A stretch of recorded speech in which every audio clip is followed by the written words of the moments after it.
Saul Canelo Alvarez becomes undisputed super middleweight champion after melting Caleb Plant in the 11th round.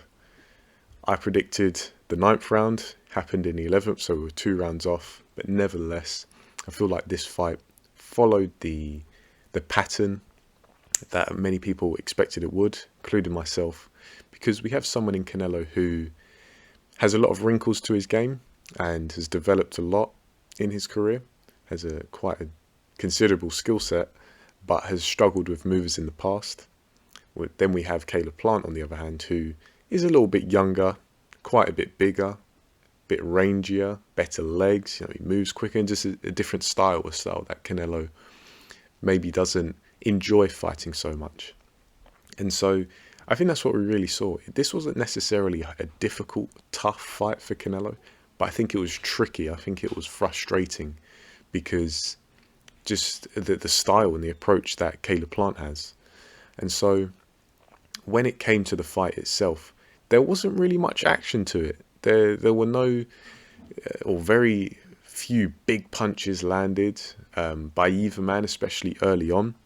But it kind of got to the mid-rounds, where I want to say about round 6, and you just felt that Canelo, after being frustrated quite a bit in the early rounds, he was really starting to take it seriously, for lack of a better term, and he started to really turn the screw on Caleb Plant and turn up the heat, because you could feel the frustration of him rising. And I guess at the time it was maybe playing on his mind a bit that this fight can be actually genuinely close on the scorecards. We know the business is Canelo scorecards, but nevertheless, I felt he felt the urgency, and by that point he was just pretty much starting to hit whatever target he had.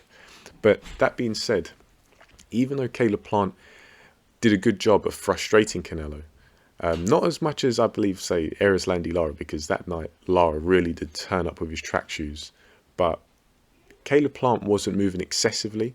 But Caleb Plant, he was getting advised, advised in some capacity by Andre Ward. And that I can understand why, because when you look at Andre Ward and when you look at Caleb Plant, they're both minimalists. I'd argue that Andre Ward is a much better boxing brain than Caleb Plant. Maybe not as athletically gifted, but I think where it counts, his understanding of boxing is a lot more developed, and I think most people would tend to concur that. But with Caleb Plant, he's a minimalist. He has a little bit of flash and a little bit of flair, but when you look at what he does bare bones, there's not really much to his game. And I feel like we saw that in this fight, and it lasted for a few rounds. But with a fighter like Canelo, they make adjustments. And if you're a minimalist and you're fighting at the elite level, you better have something in your reserves. But Caleb Plant just didn't have that. And we saw early on, and I have to come clean, I went into watching this fight knowing what the result was. And so I knew that it wasn't going to go to points. But with that comes a benefit, I want to say, is I'm able, from that position, knowing what the end result is, I'm able to look for patterns early on. And I was able to find that. If you watch the fight from the early stages, you'll find that Caleb Plant was typically getting hit by Canelo, hit with flush shots, when he had like these lapses in concentration and he was moving laterally. He'd typically move into the pathway just ever so slightly of Canelo's left and right hooks. And so an experienced fighter understands that even when they're on the move and it looks like the engagement has ended, they're still in danger. And so typically you want to condition your opponent, you want to control them, you want to have a controlling shot, a feint, and then you move. But from Caleb Plant, there wasn't any of that. So I think he displayed quite a bit of inexperience there. And Canelo, Canelo's approaching, 60 fights now? Or was that his 60th fight? So that's a wealth of experience. And a lot of those fights have been at a high level, an elite level. So he understands the flow of a fight. And when are you safe, when aren't you safe? And that's an understanding that Caleb Plant doesn't have, because he hasn't got that experience. And so he was getting caught moving laterally, and that was early on. The shots weren't necessarily full-blooded, but he was taking them nevertheless. And sometimes it's a sign of things to come, especially if someone inexperienced like Caleb Plant doesn't adjust. Another thing that was started from early on was the fact that Caleb Plant, kind of utilizing his faux Philly shell, he was quite easily pushed into a static back foot position by Canelo. And when I say back foot, I don't necessarily mean he was traveling back foot. I mean he was on the back foot of his stance, where the majority of his weight was on his rear leg. You know, like a typical lay-back position that you'd see with fighters who utilize that Philly shell, quote unquote. Excuse me.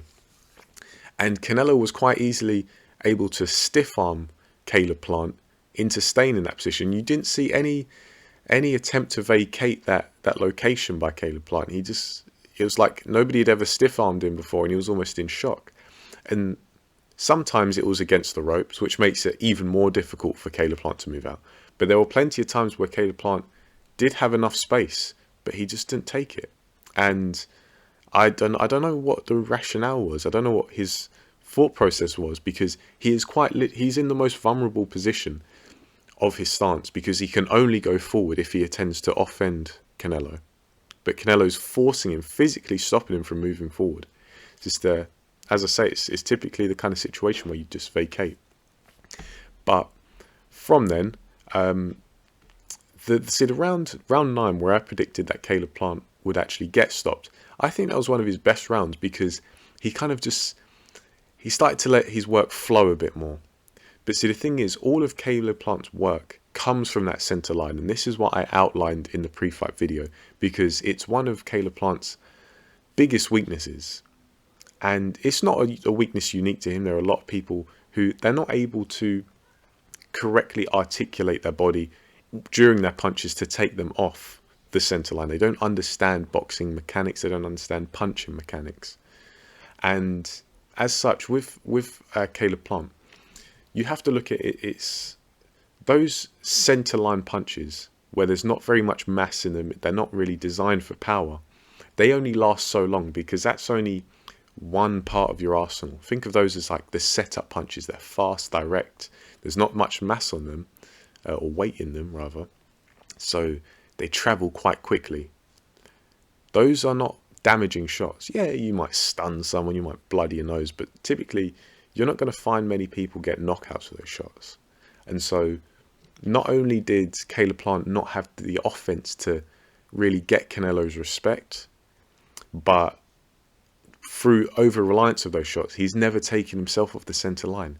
Even if you throw them consecutively in combination, you're going to be on that center line. And if you're fighting someone who has good biomechanics, they're going to understand how to basically weave that offense into their defense. So they're moving away from your controlling shots that keep you on the center line, and they're generating all this power through articulating their weight through their punches, just ripping holes in you. And that's not necessarily what Canelo did, but you could see Canelo's quite proficient at getting himself from one side of the center line to the other. And sometimes he was able to counter that very fast and direct jab of Caleb Plant, which is pretty much all he has. And yeah, he has some dexterity. He tries to double up and triple up. But when Canelo backed him up, he was able to do the same thing as well. But Canelo does it with hard hooks to the body and then to the head and uppercuts and all kinds of stuff. So I think the gap in class between these two guys was evident. It got to the later rounds, and you could see that Canelo, even though he had this urgency, he started to relax a bit more. And he looked like he was trying to let things flow as well. And it got to the 11th round. And I noticed that I think it was a left jab from Canelo seemed to steady Caleb Plant for a second. And his legs looked like they stiffened up a little bit. And then a few seconds later, we see Canelo land what looked like a leaping left hook. And it wasn't, it didn't knock the sweat off Caleb Plant's head from what I could see. But Caleb Plant's leg, it buckled, and it had that automatic reaction where his body's trying to stabilize itself. But then you could see that he was genuinely hurt. And the thing is with Canelo, he is a ruthless man. And So Caleb Plant was knocked down. He got up, and you can see he tried to walk it off and ended up just stumbling into the opposite corner. And then from then on, Canelo pinned him up against the ropes and went to town with all kind of hellacious shots to the body and the head. And Caleb Plant basically went face forward into the canvas and rolled over on his back. Personally, I don't hate the stoppage. I don't think it's bad, but it's for the undisputed championship of the world. Maybe you should at least just give him a count. He's been knocked down once. He's been knocked down twice. Yeah, he's hurt. But see if he can do it, maybe. You know, just let him get to his feet at least. Just because this is the pinnacle of the sport, undisputed, you know. I'd like to see just a count, you know. Give him an 8 count. But nevertheless, the referee's decision is final. And that was it. That is the fight. Canelo Alvarez becomes 4-belt undisputed super middleweight champion, officially strapped up. What is next for Canelo Alvarez?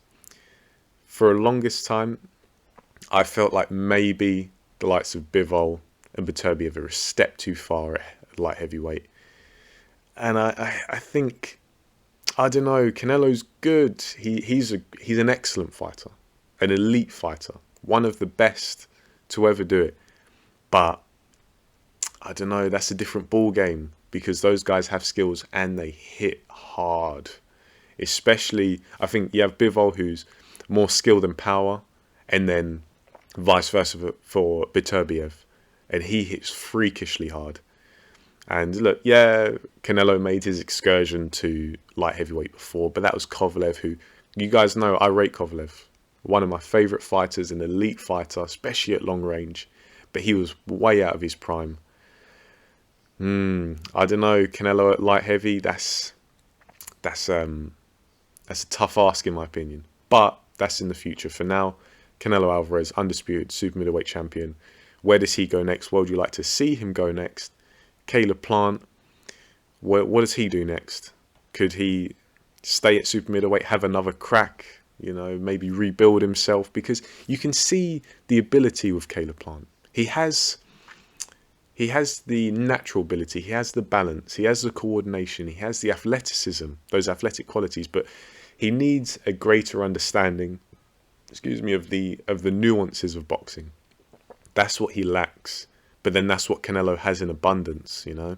So it's going to be interesting to see where both guys go from here. Let me know what you thought of their performances, both of them. Were you happy with the stoppage? As I say, I'm happy with the stoppage, but I just think maybe give Plant a count, you know. But it's all said and done now. Just let me know what you think in the comments section. What do you think of both guys' performances? Where would you like to see them go next? If you can like, comment, share, subscribe, all that good stuff. Thank you for listening, and I'll catch you in the next video.